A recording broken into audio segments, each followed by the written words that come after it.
ಆಗ ಮತ್ತೊಂದು ಕುದುರೆಯು ಹೊರಟು ಬಂತು. ಅದು ಕೆಂಪು ಕುದುರೆ. ಅದರ ಮೇಲೆ ಕೂತಿದ್ದವನಿಗೆ ಭೂಮಿಯಿಂದ ಸಮಾಧಾನವನ್ನು ತೆಗೆದು ಬಿಡುವುದಕ್ಕೂ ಮನುಷ್ಯರು ಒಬ್ಬರನ್ನು ಒಬ್ಬರು ಕೊಲ್ಲುವವರಾಗುವಂತೆ ಮಾಡುವುದಕ್ಕೂ ಅಧಿಕಾರವು ಕೊಡಲ್ಪಟ್ಟಿತ್ತು. ಹಲ್ಲೆಲೂಯಾ. ನೋಡ್ರಿ, ಈ ಕಡೆಯ ದಿನಗಳಲ್ಲಿ ನಾವು ನಮ್ಮ ಮನೆಗಳಲ್ಲಿ ಸತ್ಯವೇದವನ್ನು ಇಟ್ಟುಕೊಂಡಿರುವುದರಿಂದ ಇವತ್ತು ಭೂಮಿ ಮೇಲೆ ಅನೇಕ ವಿಷಯಗಳು, ಸಮಸ್ಯೆಗಳು, ಹೋರಾಟಗಳು ನಾವು ನಡೆಯುತ್ತಾ ಇರುವುದನ್ನು ನಾವು ಕಣ್ಣಾರೆ ಕಾಣುತ್ತೇವೆ. ಆದರೆ ನಮಗೆ ಸತ್ಯವೇದದ ವಾಕ್ಯದಲ್ಲಿ 6ನೇ ಅಧ್ಯಾಯ 7ನೇ ಅಧ್ಯಾಯಗಳನ್ನ ನಾವು ಓದುವುದಾದ್ರೆ ಇದು ಸಭೆಯಲ್ಲಿ ಕಡೆಯ ಸಭೆಗಳಿಗೆ ಹೇಳುವಂತ ಮಾತುಗಳನ್ನು ನಾವು ನೋಡ್ತಾ ಇದ್ದೀವಿ. ಈ ಕಡೆಯ ಸಭೆಗಳು ಎಂಬುದಾಗಿ ಹೇಳುವಾಗ ಆ 7 ಸಭೆಗಳಿಗೆ ಅದೇ 7 ಸಭೆಗಳ ಕುರಿತಾಗಿ ಅದೇ ಪ್ರಕಟಣೆ ಗ್ರಂಥದಲ್ಲಿ ನಾವು 1ನೇ ಅಧ್ಯಾಯದಲ್ಲಿ ನಾವು ಓದುವಾಗ ನಮಗೆ ಅಲ್ಲಿ ಕಾಣಿಸಲ್ಪಡ್ತದೆ ಎಷ್ಟು 7 ಸಭೆಗಳ ಕುರಿತಾಗಿ. ಆ 7 ಸಭೆಗೆ ದೇವರು ಏನ್ ಮಾಡ್ತಾ ಇದ್ರು ಅಂದ್ರೆ ಕಡೆಯ ವಾಗ್ದಾನಗಳು, ಕಡೆಯ ದಿನಗಳ ಕುರಿತಾಗಿ ಮತ್ತೆ ಕಡೆಯ ದಿನಗಳಲ್ಲಿ ದೇವರು ಏನೇನ ಕಾರ್ಯಗಳನ್ನ ಮಾಡುತ್ತಾರೆ ಈ ಭೂಮಿ ಮೇಲೆ ಅನ್ನೋದನ್ನ ನಮಗೆ ಸ್ಪಷ್ಟವಾಗಿ ಹೇಳಲು ಬರ್ತದೆ. ಅದರಲ್ಲಿ ಒಂದು ನಾವು ನೋಡ್ತಾ ಇರೋದು ಏನಂದ್ರೆ 6ನೇ ಅಧ್ಯಾಯ, ಪ್ರಕಟಣೆ ಗ್ರಂಥ 6ನೇ ಅಧ್ಯಾಯದ 4ನೇ ವಾಕ್ಯವನ್ನು ನಾವು ಓದುವುದಾದ್ರೆ 3ನೇ ವಾಕ್ಯದ ಭಾಗದಲ್ಲಿ ಇರ್ತದೆ 2ನೇ ಮುದ್ರೆಯನ್ನ ಒಡೆಯಲು ಎಂಬುದಾಗಿ. ಮುದ್ರೆ ಎಂಬುದಾಗಿ ಹೇಳುವಾಗ ದೇವರ ಕೋಪ, ಅದನ್ನ ಯಾರು ಹೊಡಿತಾ ಇದ್ದಾರೆ? ದೇವದೂತರುಗಳು ತಂದು ಭೂಮಿ ಮೇಲೆ ಹಾಕುವುದನ್ನು ನಾವು ನೋಡ್ತೇವೆ. ಆದ್ರೆ ಇಲ್ಲಿ ನಾವು ಸತ್ಯವೇದದಲ್ಲಿ ಕಾಣ್ತೇವೆ 4ನೇ ಅಧ್ಯಾಯ ವಾಕ್ಯವನ್ನು ನಾವು ಓದುವುದಾದ್ರೆ, ಆಗ ಮತ್ತೊಂದು ಕುದುರೆಯು ಹೊರಟು ಬಂತು. ಅದು ಕೆಂಪು ಕುದುರೆ. ಅದರ ಮೇಲೆ ಕೂತಿದ್ದವನಿಗೆ ಏನೇನು ಅಧಿಕಾರ ಕೊಡಲ್ಪಟ್ಟಿತ್ತು ನೋಡಿ. ಕೆಂಪು ಕುದುರೆ ಮೇಲೆ ಕೂತಿದ್ದವನ ಮೇಲೆ ಅವನಿಗೊಂದು ಅಧಿಕಾರವನ್ನ ದೇವರು ಕೊಟ್ಟಿದ್ದಾನೆ. ಅಧಿಕಾರ ಏನು ಗೊತ್ತಾ? ಭೂಮಿಯಿಂದ ಸಮಾಧಾನವನ್ನು ತೆಗೆದು ಬಿಡುವುದಕ್ಕೂ ಮನುಷ್ಯರು ಒಬ್ಬರನ್ನು ಒಬ್ಬರು ಕೊಲ್ಲುವವರನ್ನು ಆಗುವಂತೆ ಮಾಡುವುದಕ್ಕೂ ಅಧಿಕಾರವನ್ನ ಕೊಟ್ಟಿತ್ತು ಎಂಬುದಾಗಿ ಸತ್ಯವೇದ ಹೇಳಲ್ಪಡ್ತದೆ. ಹಾಗಾದ್ರೆ ಯೋಚನೆ ಮಾಡಿದ್ರೆ ಇವತ್ತು ನಮ್ಮ ಭೂಮಿ ಮೇಲೆ, ಇವತ್ತು ನಮ್ಮ ಲೋಕದಲ್ಲಿ ಏನಿಲ್ಲ, ಈಗ ಸಮಾಧಾನ ಇಲ್ಲ, ಎಲ್ಲ ಅಸಮಾಧಾನಗಳು, ಒಂದು ಪ್ರೀತಿ ಇಲ್ಲ, ಒಂದು ಐಕ್ಯತೆ ಇಲ್ಲ ಮನುಷ್ಯರ ಮಧ್ಯದಲ್ಲಿ. ಯಾಕೆಂದ್ರೆ ದೇವರ ವಾಕ್ಯ ಹೇಳ್ತದೆ, ಆತನು ತನ್ನ ದೂತರನ್ನ ಕಳಿಸಿ ತನ್ನ ಕೋಪವನ್ನು ಭೂಮಿ ಮೇಲೆ ಹಾಕುವಾಗ ಆ ಭೂಮಿ ಮೇಲೆ ಆತನ ಕೋಪ ಬಿಟ್ಟಾಗ ಅಲ್ಲಿ ಏನುಂಟಾಗ್ತದೆ? ಭೂಮಿಯಲ್ಲಿರುವಂತಹ ಸಮಾಧಾನವನ್ನ ಏನ್ ಮಾಡ್ತಾನಂತೆ? ದೇವರು ತೆಗೆದು ಬಿಡುವನಾಗಿದ್ದಾನೆ. ಹಲ್ಲೆಲೂಯಾ. ಆ ಭೂಮಿ ಮೇಲೆ ಇದ್ದಂತ ಸಮಾಧಾನವನ್ನ ತೆಗೆದು ಬಿಡುವುದು ಮಾತ್ರವಲ್ಲ, ಕೆಳಗಡೆ ವಿಭಾಗ ಹೇಳ್ತದೆ, ಮನುಷ್ಯರು ಒಬ್ಬರನ್ನು ಒಬ್ಬರು ಕೊಲ್ಲುವವರಾಗುವಂತೆ ಮಾಡುವುದಕ್ಕೆ ಅಧಿಕಾರವನ್ನ ಅವರವರೊಳಗೆ ಜಗಳ, ಅವರೊಳಗೆನೆ ಒಂದೊಂದು ಸಮಸ್ಯೆಗಳನ್ನ ಮಾಡಿ ಇವತ್ತು ಏನ್ ಮಾಡ್ತಿದ್ದಾರೆ? ತನ್ನ ಭೂಮಿ ಮೇಲೆ ತನ್ನ ಪ್ರಾಣವನ್ನು ಸುಮ್ಮನೆ ಜಗಳ ಮೂಲಕವಾಗಿ, ಗಲಾಟೆ ಮೂಲಕವಾಗಿ, ಜಾಗದ ವಿಷಯದಲ್ಲಿ ಹೀಗೆ ನಾನಾ ವಿಷಯಗಳಲ್ಲಿ ಏನ್ ಮಾಡ್ತಿದ್ದಾರೆ ಅವರು? ಇವತ್ತು ತಮ್ಮ ಜೀವಿತವನ್ನ ಕಳೆದುಕೊಳ್ತಾ ಇರೋದನ್ನ ನಾವು ನೋಡ್ತಾ ಇದ್ದೇವೆ. ನಮ್ಮ ಜೀವಿತವನ್ನ ಕಡೆಗಾಣಿಸೋದನ್ನ ನಾವು ನೋಡ್ತಾ ಇದ್ದೇವೆ. ಹಾಗಾಗಿ ಈ ಒಂದು ದಿನಗಳಲ್ಲಿ ಈ ರೀತಿಯಾದಂಥ ಕಾರ್ಯಗಳು ಭೂಮಿ ಮೇಲೆ ಸಮಾಧಾನ ಇಲ್ಲ. ಎಲ್ಲಿ ನೋಡಿದ್ರು ಅಸಮಾಧಾನ, ಎಲ್ಲಿ ನೋಡಿದ್ರು ರೋಗದ ಭಯಭೀತಿಗಳು. ಇವತ್ತು ಎಲ್ಲಿ ನೋಡಿದ್ರು ಯಾವ ಮನುಷ್ಯ ಭಯದಲ್ಲಿ ಜೀವಿಸ್ತಾ ಇದ್ದಾನೆ. ತನ್ನ ಸ್ವಂತದವ್ರನ್ನ ಮಾತಾಡ್ಸಕ್ಕೆ ಅವನು ಭಯ ಪಡ್ತಾನೆ, ತನ್ನ ತಂದೆಯನ್ನ ತಾಯಿಯನ್ನ ಮಾತಾಡ್ಸಕ್ಕೆ ಭಯ ಪಡ್ತಾನೆ, ತನ್ನ ಮಟ್ಟಿಗೆ ಜೀವಿಸಕ್ಕೆ ಭಯ ಪಡ್ತಾನೆ. ಯಾಕೆ ಅಂದ್ರೆ ಇವತ್ತು ದೇವರ ವಾಕ್ಯದಲ್ಲಿ ಭೂಮಿ ಮೇಲಿದ್ದಂಥ ಮನುಷ್ಯರ ಪ್ರೀತಿ, ಭೂಮಿ ಮೇಲಿದ್ದಂಥ ಮನುಷ್ಯರಿಗೆ ಪಡೆದುಕೊಂಡು ಸಮಾಧಾನ ಎಲ್ಲ ಏನಾಗಿದೆ ಅಂದ್ರೆ ಎಲ್ಲವನ್ನ ದೇವರು ತೆಗೆದಾಕಿರೋದ್ರಿಂದ ಇವತ್ತು ಅವರೊಳಗೆ ಏನಿಲ್ಲ, ಈಗ ಪ್ರೀತಿಯನ್ನ ಸಮಾಧಾನವನ್ನು ನಾವು ಯಾರು ಕಾಣಲು ಸಾಧ್ಯವಾಗ್ತಾ ಇಲ್ಲ ಎಂಬುದಾಗಿ ಸತ್ಯವೇದ ಹೇಳಲ್ಪಡ್ತದೆ. ಅಷ್ಟೇ ಮಾತ್ರವಲ್ಲ, ಅದೇ ಪ್ರಕಟಣೆ ಗ್ರಂಥ 6ನೇ ಅಧ್ಯಾಯ 8ನೇ ವಚನವನ್ನು ನಾವು ಓದೋದಾದ್ರೆ ಅಲ್ಲಿ ಮತ್ತೊಬ್ಬ ದೂತನಿಗೆ ಏನು ಅಧಿಕಾರ ಕೊಡಲ್ಪಟ್ಟಿದೆ ಎಂಬುದಾಗಿ ಬೂದಿ ಬಣ್ಣದಂತ ಕುದುರೆ ಕಾಣಿಸಿತು. ಅದರ ಮೇಲೆ ಕೂತಿದವನ ಹೆಸರು ಮೃತ್ಯು, ಅವನ ಹಿಂದೆ ಪಾತಾಳ ಎಂಬುವವನು ಬಂದನು. ಅವರಿಗೆ ಭೂಮಿಯ ನೋಡ್ರಿ, ಭೂಮಿಯ ಕಾಲು ಭಾಗದಲ್ಲಿ ಕತ್ತಿಯಿಂದಲೂ, ಬರದಿಂದಲೂ, ಅಂಟು ರೋಗಗಳಿಂದಲೂ, ಕಾಡು ಮೃಗಗಳಿಂದಲೂ ಕೊಲ್ಲುವುದಕ್ಕೆ ಅಧಿಕಾರ ಕೊಡಲ್ಪಟ್ಟಿತ್ತು. ಹಲ್ಲೆಲೂಯಾ. ಇವತ್ತು ಮನುಷ್ಯರು ಸುಮ್ಮನೆ ಸಾಯ್ತಾ ಇಲ್ಲ, ದೇವರ ಕೋಪಕ್ಕೆ ಬಲಿಯಾಗಿ ಇವತ್ತು ಸಾಯ್ತಾ ಇಲ್ಲ. ಇವತ್ತು ನಾವು ಹೇಳ್ತೇವೆ, ಅಯ್ಯೋ ಅವ್ನು ಎಷ್ಟು ಚೆನ್ನಾಗಿದೆ, ಅಷ್ಟೇ ನಿನ್ನೆ ತಾನೇ ನಾವು ಮಾತಾಡ್ಸ್ತೀವಿ, ಇಲ್ಲ ಅವ್ನು ನಿನ್ನೆ ತಾನೇ ನಮಗೆ ಸಹಾಯ ಮಾಡೋದು, ಇವತ್ತು ಈ ಥರ ಆಯ್ತು. ಯಾಕೆ ಆಗ್ತಾ ಇದೆ ಆ ಥರ? ಯಾಕೆ ಯಾಕೆ ಮನುಷ್ಯ ಸಾಯ್ತಾ ಇದ್ದಾನೆ ಅಂತ ಅನ್ನೋದಾದ್ರೆ ದೇವರ ವಾಕ್ಯ ಬಹಳ ಸ್ಪಷ್ಟವಾಗಿ ನಮಗೆ ಹೇಳ್ತಾ ಇದೆ. ಆ 8ನೇ ವಾಕ್ಯವನ್ನು ನಾವು ಓದುವುದಾದ್ರೆ, ಗೋಧಿ ಬಣ್ಣದ ಕುದುರೆಯು ಕಾಣಿಸಿತು, ಅದರ ಮೇಲೆ ಕೂತಿದ್ದವನ ಹೆಸರು ಮೃತ್ಯು, ಅವನ ಹಿಂದೆ ಪಾತಾಳವೆಂಬುವವನು ಅವರಿಗೆ ಭೂಮಿಯ ಕಾಲು ಭಾಗದಲ್ಲಿ ಕತ್ತಿಯಿಂದಲೂ ಬರದಿಂದಲೂ ಅಂಟು ರೋಗಗಳಿಂದಲೂ ಕಾಡು ಮೃಗಗಳಿಂದಲೂ ಕೊಲ್ಲುವುದಕ್ಕೆ ಅವರಿಗೆ ಏನ್ ಕೊಟ್ಟಿರುತ್ತೆ? ಅಧಿಕಾರ ಕೊಡಲ್ಪಟ್ಟಿದ್ದು. ಅದು ನೋಡ್ರಿ, ಎಲ್ಲಿ ನೋಡಲು ಬರಗಾಲ ಬರ್ತಾ ಇದೆ, ಕತ್ತಿಯಿಂದ ಅನೇಕರು ಸಾಯ್ತಾ ಇದ್ದಾರೆ. ಜಾಗದ ವಿಷಯಕ್ಕಾಗಿ ಎಷ್ಟೋ ಜನ ಕತ್ತಿಯಿಂದ ಕೊಲೆ ಮಾಡ್ತಾ ಇದ್ದಾರೆ, ಸಾಯ್ತಾ ಇದ್ದಾರೆ, ಪ್ರಾಣವನ್ನು ಕಳ್ಕೊಳ್ತಾ ಇದ್ದಾರೆ. ಅಷ್ಟೇ ಮಾತ್ರವಲ್ಲ, ಇನ್ನೊಂದು ಕಡೆ ನಾವು ನೋಡೋದಾದ್ರೆ ಬರಗಾಲ ಕಾಣ್ತಾ ಇದೆ. ಅನೇಕ ಭೂಮಿಗಳಲ್ಲಿ ಏನು ಕಾಣಿಸ್ತಾ ಇಲ್ಲ, ಬರಗಾಲಗಳು ಅಲ್ಲಿ ಬರಗಾಲ ಇರುವುದನ್ನ ನಾವು ಕಾಣಿಸ್ತಾ ಇದ್ದೇವೆ. ಅಲ್ಲಿ ಇದನ್ನ ನಾವು ಇದೆಲ್ಲವನ್ನ ನಾವು ನೋಡ್ತಾ ಇದ್ದೇವೆ. ಅಷ್ಟೇ ಮಾತ್ರವಲ್ಲ, ಇವತ್ತು ಅಂಟು ರೋಗಗಳು, ನಾನಾ ವಿಧವಾದಂತಹ ರೋಗಗಳು ಇವತ್ತು ಲೋಕದೊಳಗೆ ಪ್ರವೇಶಿಸ್ತಾ ಇದೆ. ಯಾಕೆ ಎಂಬುದಾಗಿ ಹೇಳಿದ್ರೆ, ಇದೆಲ್ಲವೂ ದೇವರ ಕೋಪವನ್ನು ಸೂಚಿಸುತ್ತದೆ. ದೇವರ ಕೋಪವನ್ನು ನಾವು ಅಲ್ಲಿ ಕಾಣ್ತಾ ಇದ್ದೇವೆ. ದೇವರ ಕೋಪ ಕಡೆಯ ದಿನಗಳಲ್ಲಿ ಯಾವ ರೀತಿಯಾಗಿ ಭೂಮಿ ಮೇಲೆ ಕ್ರಿಯೆ ಮಾಡುತ್ತದೆ ಎಂಬುದಾಗಿ ಹೇಳಿ ಇದನ್ನು ನಾವು ನೋಡುತ್ತಾ ಬರ್ತಾ ಇದ್ದೇವೆ. ಹಾಗಾಗಿ ಈ ಭೂಮಿ ಮೇಲೆ ದೇವರ ಕೋಪ ಬರ್ತಾ ಇರೋದ್ರಿಂದ ಇವತ್ತು ಮನುಷ್ಯರು ಏನಾಗ್ತಾ ಇದ್ದಾರೆ, ಸುಮ್ಮನೆ ತನ್ನ ಜೀವಿತವನ್ನು ನಾಶನಕ್ಕೆ ಒಪ್ಪಿಸಿಕೊಡುವರಾಗಿದ್ದಾರೆ. ಹಾಗಾಗಿ ಇರೋದ್ರಿಂದಲೇ ದೇವ ಜನರೇ, ಈ ಕಡೆಯ ದಿನಗಳಲ್ಲಿ ದೇವರ ವಾಕ್ಯಗಳು ನೆರವೇರುವ ದಿನಗಳಲ್ಲಿ ನಾವು ದೇವರ ಮಕ್ಕಳಾಗಿರುವುದು ನಾವು ಜೀವಿಸುತ್ತಿರುವ ಈ ದಿನಗಳಲ್ಲಿ ಈ ಎಲ್ಲ ಕಾರ್ಯಗಳನ್ನ ನಮ್ಮ ಕಣ್ಣೆದುರಿಗೆ ನೋಡುವಾಗ ನಾವೇನ್ ಮಾಡಬಾರಂತೆ?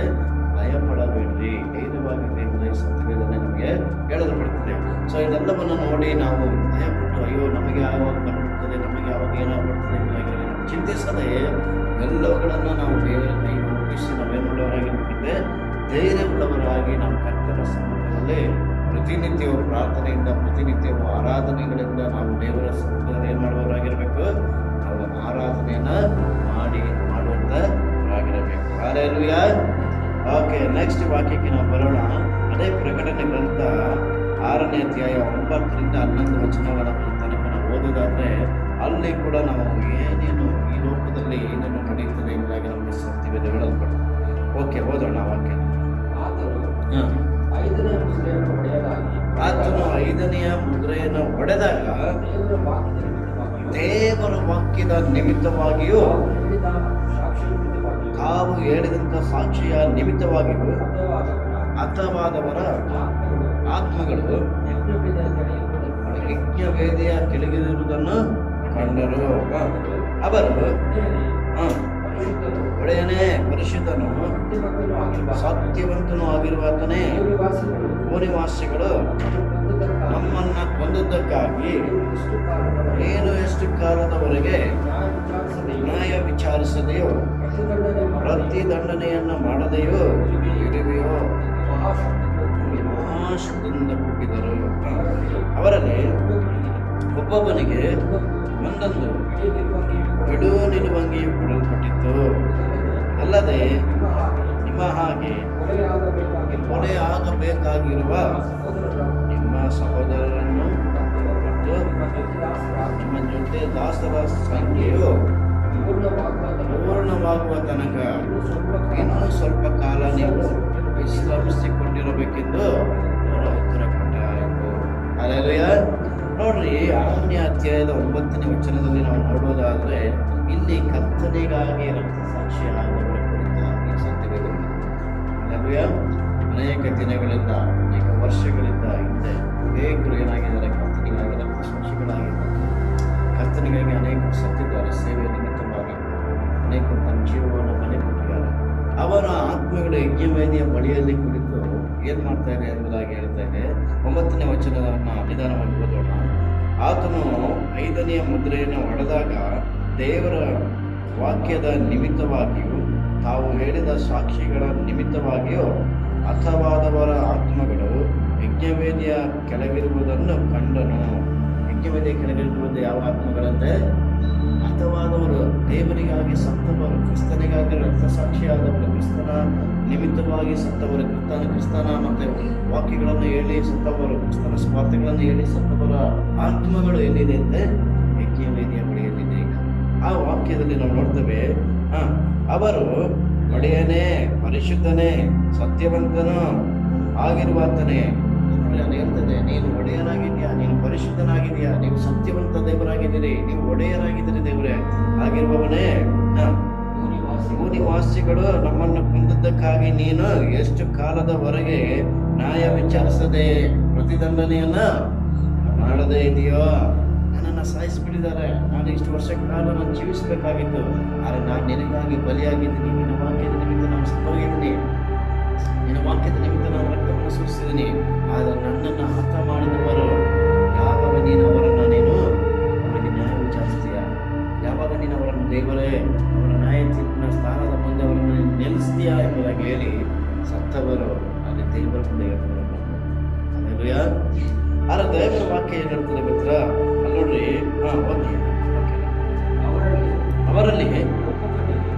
ಅವರಲ್ಲಿ ಒಬ್ಬೊಬ್ಬನಿಗೆ ಒಂದೊಂದು ಬಿಳುನಿಂಗಲ್ಲಿ ನಿಲುವಂಗಿಯನ್ನು ಒಳಪಟ್ಟಿತ್ತು. ಯಾರಿಗೆ? ದೇವರಿಗಾಗಿ ಸತ್ತವರಿಗೆ, ಕ್ರಿಸ್ತನಿಗಾಗಿ ರಕ್ತ ಸಾಕ್ಷಿಗಳಾಗಿರುವವರಿಗೆ ಏನ್ ಕೊಡಲ್ಪಟ್ಟಿದೆ ಅಂತ ಹೇಳ್ತಾ ಇದೆ? ಬಿಡು ನಿಲುವಂಗಿಯನ್ನ ದೇವರು ಕೊಟ್ಟಿದ್ದಾನೆ. ಹಲ್ಲೆಲೂಯ. ಬಿಡು ನಿಲುವಂಗಿ ಕೊಡಲ್ಪಟ್ಟಿತ್ತು. ಇದಲ್ಲದೆ ನಿಮ್ಮ ಹಾಗೆ ಕೊಲೆಯಾಗ ಬೇಕಾಗಿರುವ ಇನ್ನೂ ನಿಮ್ಮ ಹಾಗೆ, ಈಗ ನೀವು ಸತ್ತೋಗಿದ್ರಿ, ಈಗ ನೀವು ನನಗಾಗಿ ರಕ್ತ ಸಾಕ್ಷಿಯಾಗಿದ್ರ, ನನಗಾಗಿ ನೀವು ಒಳ್ಳೆ ಹೆಸರನ್ನು ತೆಗೆದುಕೊಂಡಿದ್ರೆ, ನನಗಾಗಿ ನಿಲುವಂಗಿಯನ್ನು ತೆಗೆದುಕೊಂಡಿದ್ರ, ನನಗಾಗಿ ನೀವು ಜಯಮಾಲೆಯನ್ನು ಹೊಂದಿದ್ರ. ಆದರೆ ನಿಮ್ಮ ಹಾಗೆ ಇನ್ನೂ ಅನೇಕರು ಈ ಭೂಮಿ ಮೇಲೆ ಸ್ವಾರ್ಥ ಸಾರ್ತಾ ಇದ್ದಾರೆ. ದೇವರನ್ನು ಆರಾಧಿಸುವವರು ಇದ್ದಾರೆ, ದೇವರನ್ನು ಘನಪಡಿಸುವವರು ಇದ್ದಾರೆ. ಆದರೆ ನಿಮ್ಮ ಹಾಗೆ ಅನೇಕರು ಏನಾಗಬೇಕಾಗಿದೆ?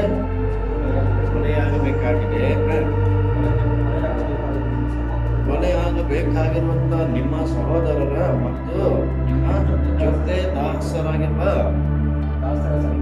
ದಾಸರ ಸಂಖ್ಯೆಯು ಪೂರ್ಣವಾಗುವ ತನಕ ಅಲ್ಲಿ ಅವರು ಕೂಡ ದೇವರಿಗಾಗಿ, ಕ್ರಿಸ್ತ ಸಾಕ್ಷಿಗಳಿಗಾಗಿ ಅವರು ಮಾತ್ರ ಸಾಕ್ಷಿ ಆಗುವಂಥದ್ದಲ್ಲ. ಈ ಕಡೆಯ ದಿನಗಳಲ್ಲಿ ಜೀವಿಸುವಂತ ನಾವು ಕರ್ತನಿಗೆ ಸಾಕ್ಷಿಗಳಾಗಿ ಜೀವಿಸಬೇಕು. ಆತನ ನಿಮಿತ್ತ, ಕರ್ತನಿಗಾಗಿ ನಾವೇನು ಮಾಡಬೇಕಾಗಿದೆ ಅಂದ್ರೆ, ಸಹೋದರರು ಮತ್ತೆ ಅಲ್ಲಿನೇ ಜೊತೆ ಸೇವಕರು ಎಲ್ಲರೂ ಕೂಡ ಏನಾಗಬೇಕಾಗಿದೆ? ಜೊತೆ ಸಾಕ್ಷಿಗಳಾಗಬೇಕಾಗಿದೆ. ಅದಕ್ಕೆ ಅಲ್ಲಿ ಹೇಳ್ತಾ ಇದೆ, ಆ ಜೊತೆ ಸೇವಕರ ಸಂಖ್ಯೆಯು ಪೂರ್ಣವಾಗುವ ತನಕ ಇನ್ನೂ ಸ್ವಲ್ಪ ಕಾಲ ವಿಶ್ರಮಿಸಿಕೊಳ್ಳಬೇಕೆಂದು ಏನು ಮಾಡ್ತಾ ಇದ್ದಾರೆ? ಅವರಿಗೆ ಉತ್ತರವನ್ನು ಕೊಡ್ತಾ ಇದ್ದಾರೆ.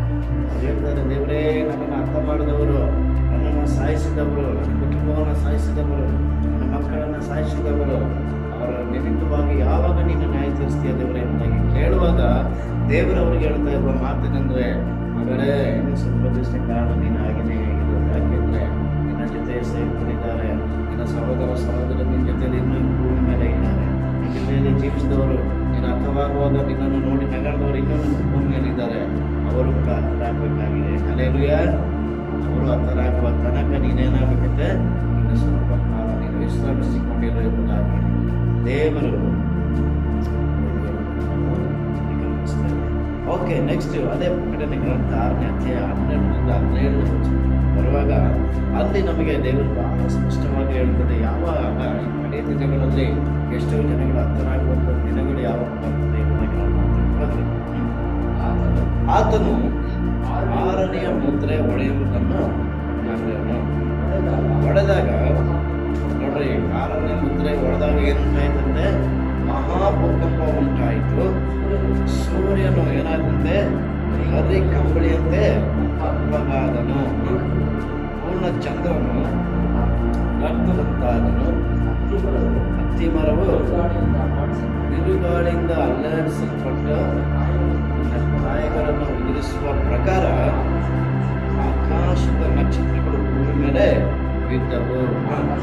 ಆಕಾಶವು ಸುರುಳಿಯಾಗಿ ಸುತ್ತಲ್ಪಟ್ಟು ಹೋಗಿಬಿಟ್ಟಿತ್ತು.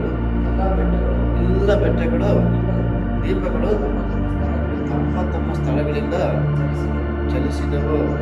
ಅಲ್ಲದೆ ಭೂರಾಜರು, ಸಹಸ್ರಾಧಿಪತಿಗಳು,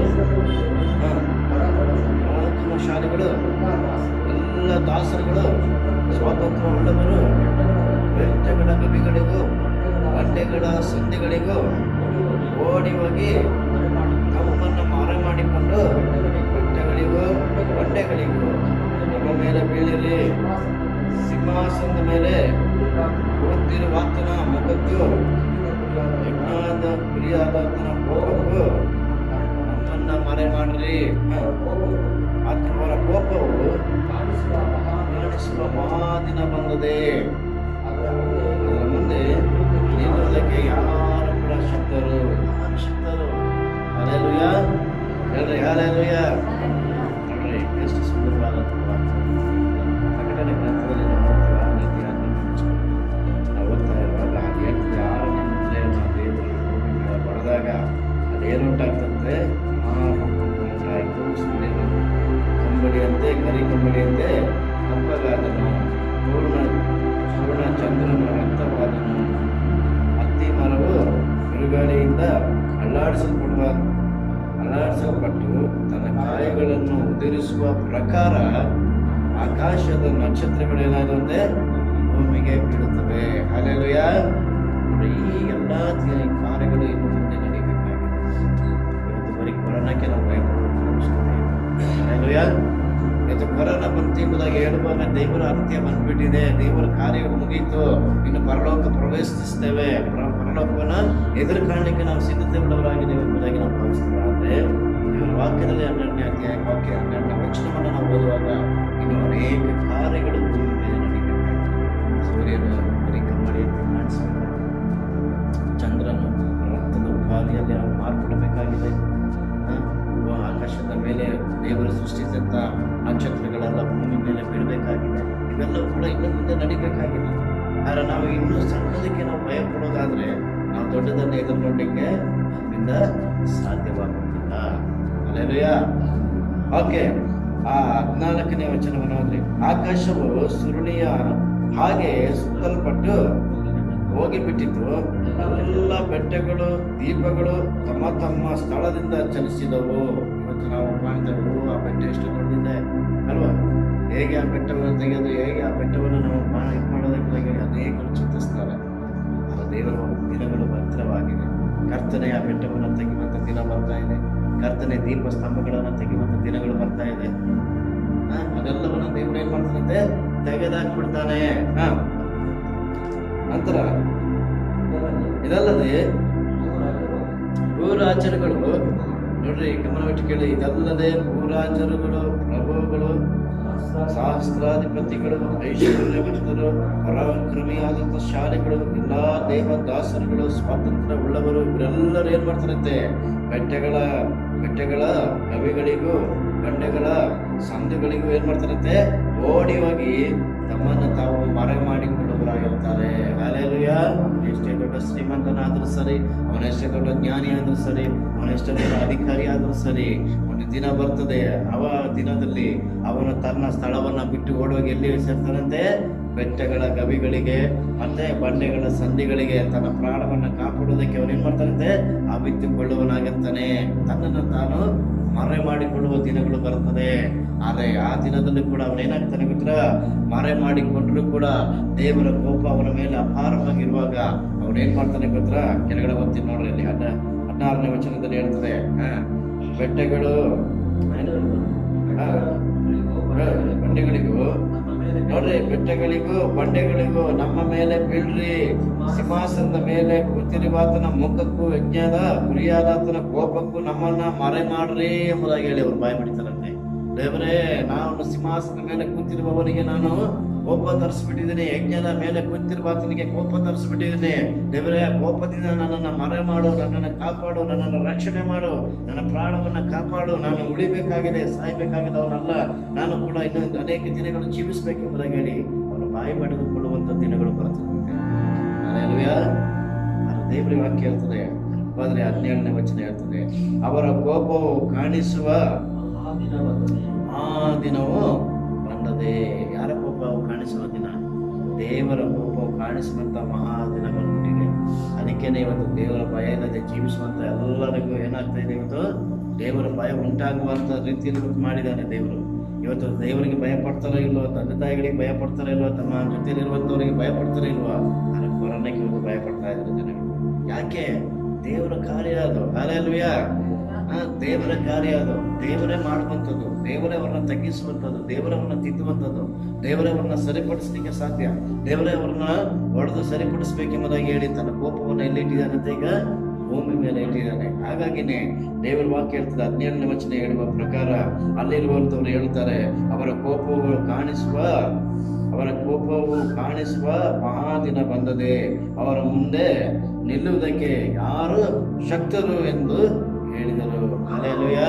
ಯಾರು ಶಕ್ತರು? ಅವರ ಕೋಪ ಕಾಣಿಸ್ತಾ ಇದೆ, ಮಹಾದಿನ ಬಂದ್ಬಿಟ್ಟಿದೆ, ದೇವರ ಕೋಪದಿಂದ ನಮ್ಮಿಂದ ತಪ್ಪಿಸ್ಲಿಕ್ಕೆ ಯಾರು ಇಲ್ಲ ಎಂಬುದಾಗಿ ಹೇಳಿ ಅವರ ಕೋಪದ ಮುಂದೆ ನಿಲ್ಲಕ್ಕೆ ಯಾರು ಕೂಡ ಶಕ್ತರು ಎಂಬುದಾಗಿ ಹೇಳಿ ಅವ್ರು ಏನ್ ಮಾಡ್ತಾ ಇದ್ರೆ ಮಾತುಗಳನ್ನ ಅಲ್ಲಿ ಹೇಳುವುದನ್ನು ನಾವು ನೋಡ್ತೇವೆ. ದೇವ ಜನಗಳೇ, ಈ ಕಡೆಯ ದಿನಗಳಲ್ಲಿ ನಾವಿದ್ದೇವೆ, ಈ ಕಡೆಯ ಕಾಲದಲ್ಲಿ ನಾವಿದ್ದೇವೆ. ಇವತ್ತು ನಾವು ದೇವರ ಕೋಪವನ್ನು ನಾವು ನೋಡ್ತಾ ಇದ್ದೇವೆ, ಎಲ್ಲಾ ಸ್ಥಳಗಳಲ್ಲಿ ಗಮನಿಸ್ತಾ ಇದ್ದೇವೆ, ಎಲ್ಲಾ ಕಡೆಗಳಲ್ಲಿ ನಾವು ನೋಡ್ತಾ ಬರ್ತಾ ಇದ್ದೇವೆ. ಆದ್ರೆ ಯಾಕೆ ಇವೆಲ್ಲ ಇವತ್ತು ಜನಗಳು ಸಾಯ್ತಾ ಇದ್ದಾರೆ? ಯಾಕೆ ಜನಗಳು ಇವತ್ತು ಸುಮ್ಮನೆ ದೇವರ ಮೇಲೆ ಕೋಪಗೊಳ್ತಾ ಇದ್ದಾರೆ, ಮನುಷ್ಯರ ಮೇಲೆ ಕೋಪಗೊಳ್ತಾ ಇದ್ದಾರೆ ಅಂದ್ರೆ ಇವತ್ತು ಲೋಕದಲ್ಲಿರುವಂತಹ ಪ್ರತಿಯೊಬ್ಬ ಮನುಷ್ಯನು ದೇವರಿಗೆ ಪಾಪ ಮಾಡಿದವನಾಗಿದ್ದಾನೆ. ಹಲ್ಲೆಲೂಯಾ. ರೋಮಪುರದಲ್ಲಿ ಬರೆದ ಪತ್ರಿಕೆ ಹೇಳ್ತಾನೆ, ಈ ಲೋಕದಲ್ಲಿ ಪ್ರತಿಯೊಬ್ಬ ಮನುಷ್ಯನ ಏನ್ ಮಾಡಿದವನಾಗಿದ್ದಾನೆ? ಪಾಪ ಮಾಡಿದವನಾಗಿದ್ದಾನೆ. ಅವನ ಪಾಪಕ್ಕೆ ಪಶ್ಚಾತ್ತಾಪ ಯಾವುದಾಗಿದೆ ಗೊತ್ತಾ? ಕ್ರಿಸ್ತನ ರಕ್ತದಿಂದ ಮಾತ್ರ ಶುದ್ಧಿಯಾಗಲು ಸಾಧ್ಯ. ಅದೇ ಅವನು ಪಡ್ಕೊಂಡಿಲ್ಲ ಅಂದ್ರೆ ಅವನು ಕೂಡ ಮರಣಕ್ಕೆ ತುತ್ತಾಗುವನಾಗಿದ್ದಾನೆ. ಹಲ್ಲೆಲೂಯಾ. ಓಕೆ, ನಾವೊಂದು ವಾಕ್ಯವನ್ನ ಓದೋಣ. ನಮಗೆ ಚೆನ್ನಾಗಿ ಗೊತ್ತು, ಈ ಕಡೆ ಮೊದಲನೇ ದಿನಗಳಲ್ಲಿ ಮೊದಲೆಲ್ಲ ಇಸ್ರಾಯೇಲರ ಮೇಲೆ ದೇವರ ಕೋಪಗೊಂಡಾಗ ದೇವರು ಏನೇನು ಮಾಡ್ತಾ ಇದ್ರು ಎಂಬುದಾಗಿ ಹೇಳಿ ನಾವು ಅಲ್ಲಿ ಕೂಡ ನಾವು ಕಾಣ್ತೇವೆ. ವಿಮೋಚನೆ ಕಾಂಡ ಪುಸ್ತಕ 15ನೇ ಅಧ್ಯಾಯ 26ನೇ ವಚನವನ್ನು ಓದಿದ್ರೆ, ವಿಮೋಚನೆ ಕಾಂಡ ಪುಸ್ತಕ 15:26, ಧರ್ಮೋಪದೇಶ ಕಾಂಡ ಪುಸ್ತಕ 7:15 ಬೇಗ ಓದಿ. ವಿಮೋಚನೆ ಕಾಂಡ ಪುಸ್ತಕ 15:26, ಧರ್ಮೋಪದೇಶ ಕಾಂಡ ಪುಸ್ತಕ 7ನೇ ಅಧ್ಯಾಯ 15ನೇ ವಚನವನ್ನ ಬೇಗ ತೆಗೆದು ಓದ್ರಿ. ವಿಮೋಚನೆ ಕಾಂಡ ಪುಸ್ತಕ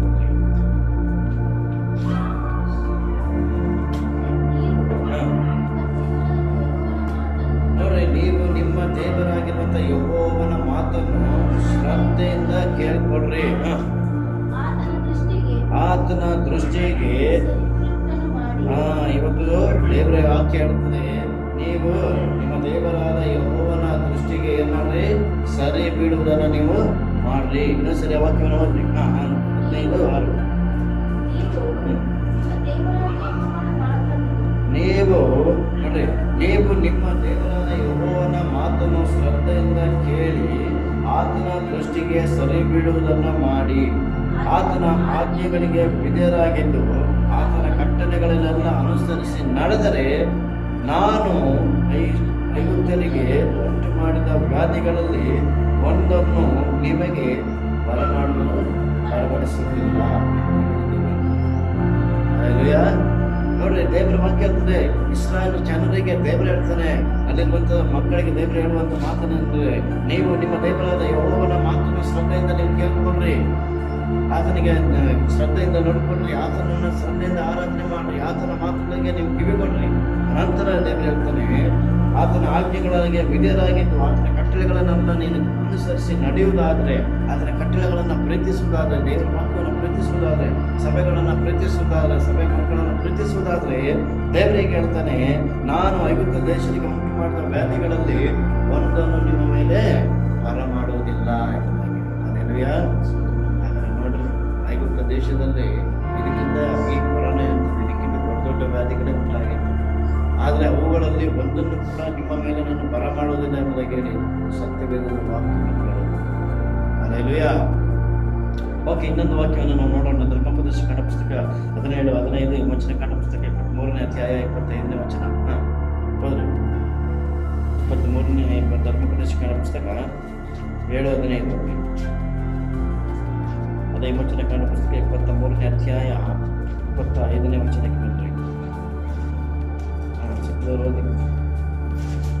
ನಿಮ್ಮಲ್ಲಿ ಯಾವ ವ್ಯಾಧಿ ಉಂಟಾಗದಂತೆ ನೋಡ್ರಿ, ದೇವರು ಹೇಳ್ತಾನೆ, ನಿಮ್ಮೊಳಗೆ ಯಾವ ವ್ಯಾಧಿಯು ಉಂಟಾಗದಂತೆ ಯೆಹೋವನು ಮಾಡುವನು. ನಿಮ್ಮೊಳಗೆ ಯಾವ ವ್ಯಾಧಿ ಉಂಟಾಗದಂತೆ, ನಿಮಗೆ ಯಾವ ರೋಗಗಳು ಬರದಂತೆ, ಯಾವ ಕಾಯಿಲೆಗಳು ಬರದಂತೆ ಯೆಹೋವನು ನಿಮ್ಮನ್ನ ಕಾಪಾಡುವನಾಗಿದ್ದಾನೆ. ಅದಕ್ಕೆ ದೇವರು ಹೇಳ್ತಾರೆ, ನಿಮ್ಮೊಳಗೆ ಯಾವ ವ್ಯಾಧಿ ಉಂಟಾಗದಂತೆ ಯೆಹೋವನು ಮಾಡುವನು. ನಿಮ್ಮ ಅನುಭವಕ್ಕೆ ಬಂದ ಪ್ರಕಾರ ನಿಮ್ಮ ಐಗುಪ್ತ ದೇಶದಲ್ಲಿ ಪ್ರಬಲವಾಗಿರುವಂತಹ ಘೋರ ವ್ಯಾಧಿಗಳನ್ನ ನಿಮಗೆ ಬರಗೊಡಿಸದೆ ಅವುಗಳನ್ನ ನಿಮ್ಮ ಶತ್ರುಗಳ ಮೇಲೆ ಅವುಗಳನ್ನ ಏನು ಮಾಡ್ತೇನೆ ನಾನು ಬರಮಾಡುವವನಾಗಿದ್ದೇನೆ ಎಂಬುದಾಗಿ ಸತ್ಯವೇದ ಹೇಳ್ತದೆ. ನಿನಗೆ ಬರಬೇಕಾದಂಥ ರೋಗ, ನಿನಗೆ ಬರಬೇಕಾದಂಥ ವ್ಯಾಧಿ, ನಿನಗೆ ಬರಬೇಕಾದಂಥ ಹೋರಾಟ, ನಿನಗೆ ಬರಬೇಕಾದಂಥ ಶೋಧನೆಯನ್ನ ದೇವರೇನು ಮಾಡ್ತಾನಂತೆ, ನಿನಗೆ ವಿರುದ್ಧವಾಗಿ ಮಾತಾಡುವಂಥವರ ಮೇಲೆ ನಾನು ಏನು ಮಾಡ್ತಾನೆ, ಅವುಗಳನ್ನು ಬರಮಾಡ್ತಾನೆ ಎಂಬುದಾಗಿ ಹೇಳಿ ದೇವರ ವಾಕ್ಯ. ಇವತ್ತು ಕೊರೋನಾ ಹೆಚ್ಚು ಜನ ಯಾರಿಗೆ ಬರ್ತಾ ಇದೆ ಗೊತ್ತಾ? ಅಗ್ನಿ ಚಿಹ್ನೆಗಳ ಮೇಲೆ ಬರ್ತಾ ಇದೆ. ಎಲ್ಲಿ ನೋಡ್ರಿ ಅಗ್ನಿ ಚಿಹ್ನೆ, ಎಲ್ಲಿ ನೋಡ್ರಿ ಅಗ್ನಿ ಚಿಹ್ನೆ. ಯಾಕೆ ಗೊತ್ತಾ? ದೇವ್ರ ಬಗ್ಗೆ ಶತ್ರುಗಳ ಮೇಲೆ ನಾನು ಏನು ಮಾಡ್ತೇನೆ, ವ್ಯಾಧಿಗಳನ್ನು ಮಾಡ್ತೇನೆ. ಶತ್ರುಗಳ ಮೇಲೆ ನಮಗೆ ಬರಬೇಕಾದಂಥ ರೋಗವನ್ನು ಅವರ ಮೇಲೆ ನಾನು ಹಾಕ್ತೀನಿ ಎಂಬುದಾಗಿ ಹೇಳ್ತೀವಿ. ಹಾಗಾದ್ರೆ ನಾವು ಸುರಕ್ಷಿತವುಳ್ಳವರಾಗಿದ್ದೇವೆ. ದೇವರಿಗೆ ಭಯದಿಂದ ಭಕ್ತಿಯಿಂದ ನಾವು ದೇವರಿಗೆ ಕಳುವ, ಆತನಿಗೆ ಕಲವನ್ನು ಸಲ್ಲಿಸು, ಆತನಿಗೆ ಸ್ತುತಿಯನ್ನು ಸಲ್ಲಿಸು, ಆತನಿಗೆ ನಾವು ಸಲ್ಲಿಸುವಂಥವರಾಗಿರೋಣ. ಹಲ್ಲೆಲೂಯ. ಓಕೆ, ನೆಕ್ಸ್ಟ್ ವಾಕ್ಯವನ್ನು ಓದೋಣ. ಈಗ ಯಾವ್ದು ಧರ್ಮವನ್ನು ಹೇಳೋದೇನಿಲ್ಲ. ಓಕೆ, ವಚನ ಕಂಡ ಪುಸ್ತಕ 23ನೇ ಅಧ್ಯಾಯ 25ನೇ ವಚನವನ್ನು ಓದಿಕೊಳ್ಳೋಣ. 23:25. ನಿಮ್ಮ ದೇವರಾದ ಯೆಹೋವನೊಬ್ಬನನ್ನೇ ಆರಾಧಿಸಬೇಕು, ಆಗ ಆತನು ನಿಮ್ಮ ಅನ್ನ ಪಾನಗಳನ್ನು ಆಶೀರ್ವದಿಸುವನು, ನಿಮ್ಮೊಳಗೆ ಯಾವ ವ್ಯಾಧಿಯು ಉಂಟಾಗದಂತೆ ಮಾಡುವ ದೇವರಾಗಿದ್ದಾನೆ. ಹಲ್ಲೆಲೂಯಾ. ನೋಡಿ, ನಿಮ್ಮ ದೇವರಾದ ಯೆಹೋವನೊಬ್ಬನನ್ನೇ ನೀವು ಆರಾಧಿಸುವುದಾದರೆ ಇಂಥ ಕಷ್ಟಗಳ ಮಧ್ಯದಲ್ಲಿ, ಇಂಥ ಹೋರಾಟಗಳ ಮಧ್ಯದಲ್ಲಿ, ಇಂಥ ಒಂದು ವೈರಸ್ಗಳ ಮಧ್ಯದಲ್ಲಿ ನಾವು ಜೀವಿಸುವಾಗ ನಾವು ನಮ್ಮ ದೇವರಾದ ಯೆಹೋವನನ್ನು ಬಿಟ್ಟು ನಾವು ಆಗಲಾಗಂತೆ ಆತನನ್ನೇ ಆರಾಧಿಸುವುದಾದರೆ ದೇವರ ವಾಕ್ಯ ಹೇಳ್ತದೆ, ನಿಮ್ಮ ಮನೆಯಲ್ಲಿರುವಂಥ ಅನ್ನ ಪಾನಗಳನ್ನು ದೇವರು ಆಶೀರ್ವದಿಸುವುದು. ಹಲ್ಲೆಲೂಯಾ. ಅಷ್ಟೇ ಮಾತ್ರ ಅಲ್ಲ, ಅದರ ಬಿ ಭಾಗದಲ್ಲಿ ಹೇಳ್ತದೆ, ನಿಮ್ಮೊಳಗೆ ಯಾವ ವ್ಯಾಧಿ ಉಂಟಾಗದಂತೆ ನಾನು ಮಾಡುವೆನು. ಮತ್ತೆ ನಿಮ್ಮ ದೇಶದಲ್ಲಿ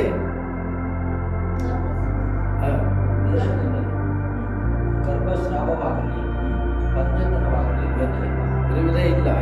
ನಿಮಗೆ ಸಂಪೂರ್ಣವಾದ ಆಯಸ್ಸನ್ನು ನಾನು ಕೊಡುವೆನು. ಹಲ್ಲೆಲೂಯಾ. ದೇವರು ನಮಗಿಟ್ಟಿರುವಂಥ ಆಯಸ್ಸನ್ನು ನಮಗೆ ತಿರುಗಿ ಕೊಡಬೇಕಾದ್ರೆ ನಾವು ದೇವರಲ್ಲಿ ಎಚ್ಚರಿಕೆ ಉಳ್ಳವರಾಗಿರೋಣ. ಜನಗಳ ಮಧ್ಯದಲ್ಲಿ ನಾವು ಇರ್ಬೋದು, ಲೋಕದ ಜನಗಳ ಮಧ್ಯದಲ್ಲಿ ನಾವು ಇರ್ಬೋದು, ಆದರೆ ಅವರಿಗೆ ಬಂದಂಥ ವ್ಯಾಧಿಗಳ ಮಧ್ಯದಲ್ಲಿ ನಾವು ಇರ್ಬೋದು. ದೇವರು ಹೇಳ್ತಾನೆ, ನೀನು ಕರ್ತನನ್ನ ಶ್ರದ್ಧೆಯಿಂದ ಆರಾಧಿಸುವವನಾದರೆ ನಿನಗೆ ಬರಬೇಕಂತ ವ್ಯಾಧಿಯನ್ನು ನಿನಗೆ ವಿರುದ್ಧವಾಗಿ ನಿಂತಿದ್ದ ಜನಗಳ ಮೇಲೆ ನಾನು ಹಾಕ್ತೇನೆ. ಹಲ್ಲೆಲೂಯಾ. ನಿನಗೆ ಬರಬೇಕಾದ್ರೆ ಯಾರ ಮೇಲೆ ಹಾಕ್ತಾನೆ ಅಂತ ದೇವರು? ಬೇರೆ ಜನರ ಮೇಲೆ, ಅಂದರೆ ದೇವರಿಗೆ ವಿರುದ್ಧವಾಗಿ ತಪ್ಪು ಮಾಡುವ ಜನಗಳ ಮೇಲೆ ಏನು ಮಾಡ್ತಾರೆ ದೇವರು? ವ್ಯಾಧಿಗಳನ್ನು ಹಾಕುವ ದೇವರಾಗಿದ್ದಾನೆ. ನೆಕ್ಸ್ಟ್ ಧರ್ಮೋಪದೇಶ ಕಾಂಡ ಪುಸ್ತಕ 28:27. ಧರ್ಮೋಪದೇಶ ಕಾಂಡ ಪುಸ್ತಕ 28ನೇ ಅಧ್ಯಾಯ 27ನೇ ವಚನ. ಕೀರ್ತನೆ ಪುಸ್ತಕ 147ನೇ ಕೀರ್ತನೆ 3ನೇ ವಚನವನ್ನು ತೆಗೆದುಕೊಡ್ರಿ. ಕೀರ್ತನೆ 147:3. ಧರ್ಮೋಪದೇಶ ಕಾಂಡ ಪುಸ್ತಕ 28:27ನೇ ವಾಕ್ಯವನ್ನು ಹೋದ್ರಿ. ಈಗ ಐಗುಪ್ತ್ಯರ ಕಜ್ಜಿ ಮುಂತಾದ ವಾಸಿಯಾಗದ ರೋಗದಿಂದ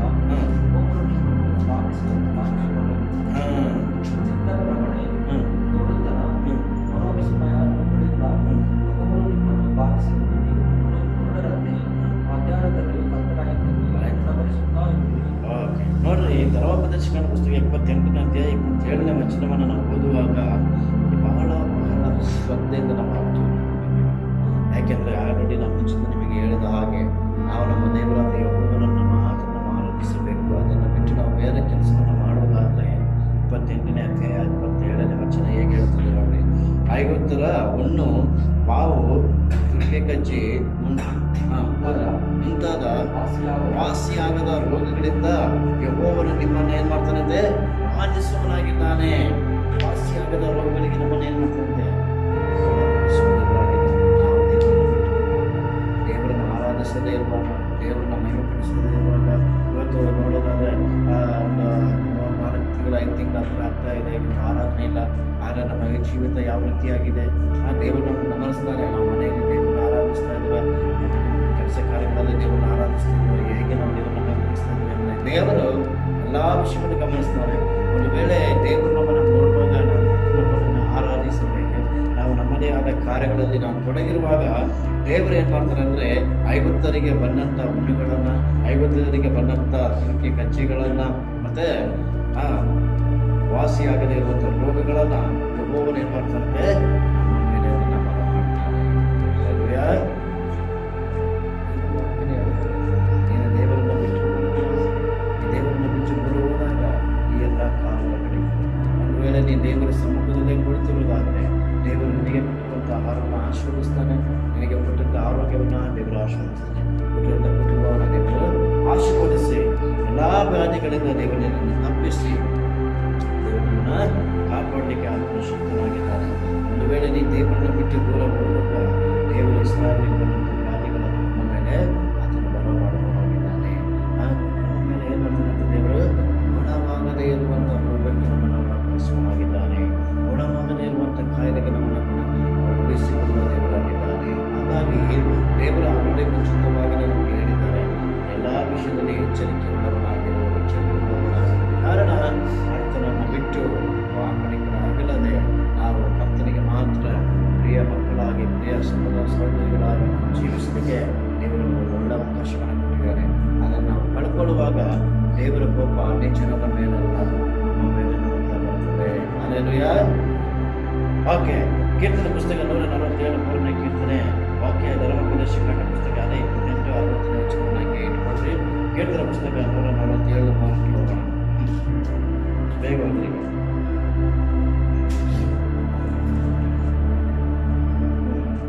ಕೀರ್ತನೆ ಪುಸ್ತಕ 143ನೇ ಕೀರ್ತನೆ 3ನೇ ವಚನವನ್ನ ಎಲ್ಲರೂ ಓದೋಣ. Hallelujah, hallelujah. ವೈರಿಯು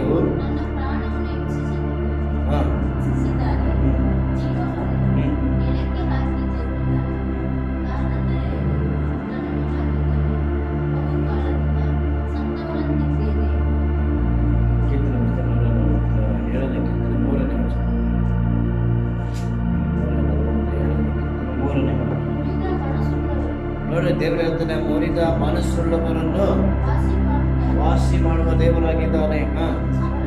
ಅವರ ಗಾಯಗಳನ್ನ ಕಟ್ಟುವ ದೇವರಾಗಿದ್ದಾನೆ. ಅಷ್ಟೇನಾ? ಓಕೆ, ದೇವರ ವಾಕ್ಯ ಹೇಳ್ತದೆ, ಕೀರ್ತನೆಗಾರನ ಪುಸ್ತಕದಲ್ಲಿ ನೋಡ್ತೇವೆ, ಮುರಿದ ಮನಸ್ಸುಳ್ಳವರನ್ನ ದೇವರು ಏನ್ ಮಾಡ್ತಾನಂತೆ ನೋಡುವ ದೇವರಾಗಿದ್ದಾನೆ. ಮತ್ತೆ ಅವನ ಶರೀರದಲ್ಲಿ ಆದಂತ ಗಾಯಗಳನ್ನ ದೇವರು ಏನ್ ಮಾಡ್ತಾನಂತೆ ಕಟ್ಟುವ ದೇವರಾಗಿದ್ದಾನೆ. ಹಲ್ಲೆಲೂಯಾ.